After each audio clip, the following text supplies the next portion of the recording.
want to say this on there. This hangout on there is live.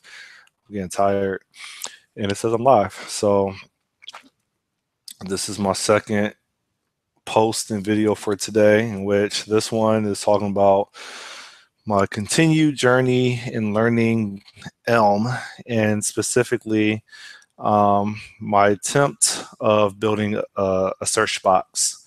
So I had already published the little blog post, Thigmajig. How do I get that? Okay. I already published the blog post, Thigmajig. And so with that said, let me share my screen. Come here. Share my screen. Say present to everyone. And this says live events. Come here. So I just published this right here. What does it say? Preview. And so I talk about, the code that I wrote for the actual control, which is essentially a text box. And then I discuss how, well, this text box is going to basically, for an attribute, it's going to have an on input, and it's going to assign the search message as a value for this on input attribute of this text box. And then I discuss how, well, within my message declaration, I define a union case or declare a union case, whatever the right terminology is, for search that operates on the string, right? And then within my update function, I do some pattern matching. It's going to basically pattern match on this search message. It's going to have an attached piece of data to it, which is going to be our actual text that's within our search box, hence this input with the type text. That's our search box over here. And it says, hey, if I don't have any text at all in my search box, right? Well, okay, so this update function doesn't know what a search box is.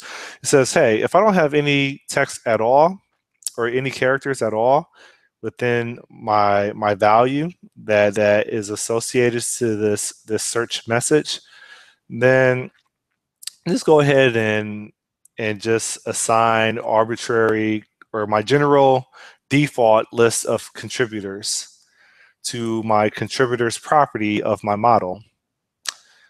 Else, if I do have text, then let's go ahead and basically call this, how does this work? It's over here. Basically, let's take the contributors that I do have and let's go ahead and run a filter on it. And the function that we're going to provide for our filter argument is going to be called onName. And onName is defined right here, in which the parameter for this onName function is going to be a profile. So, oh shoot, what just happened there? So we take that, oh, what the freak? Let me go back.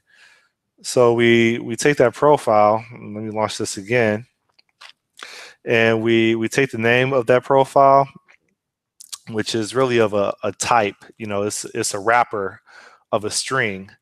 And so in order to get the actual string value, we call get name, and then we call the toLower function, which belongs to the string module. So we say string.toLower on that name value, and then we say, hey, does this lowercase value for a name, does this contain the current characters that are in our value that's tagged to our search message? If it is, then yeah, go ahead and give me all the profiles or all the contributors whose name contains the current text that we're filtering for. And that's pretty much it. Yeah. So that's it. I'm attaching this video to this blog post called Elm Implementing a Search Box. And all this is just discovery. This is me finally going full throttle into web development, because I've been doing native my whole career, and I've been avoiding web like the plague. And now it's like I need to be more marketable. And I mean, at the end, the more paradigms I can operate within, the better a developer, the more tools I can use to solve problems. And I'm not just constricted to one way, one thought of solving problems. So that's it. How do I go back to me? Stop presenting, go back to me. All right, so that's it. Um, Full throttle into Elm. I still do mobile development. I still do desktop development.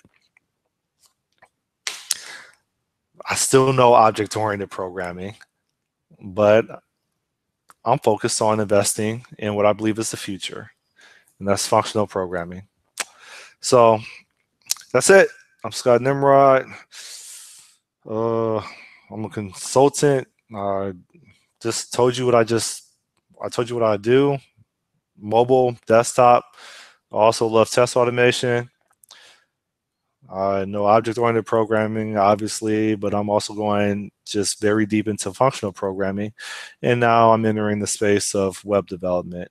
Check out the open source project of Nikeza that's on GitHub. Check out the Lambda cartel. And that's it. So, adios, te veo a ratito. I'm available for hire. Peace.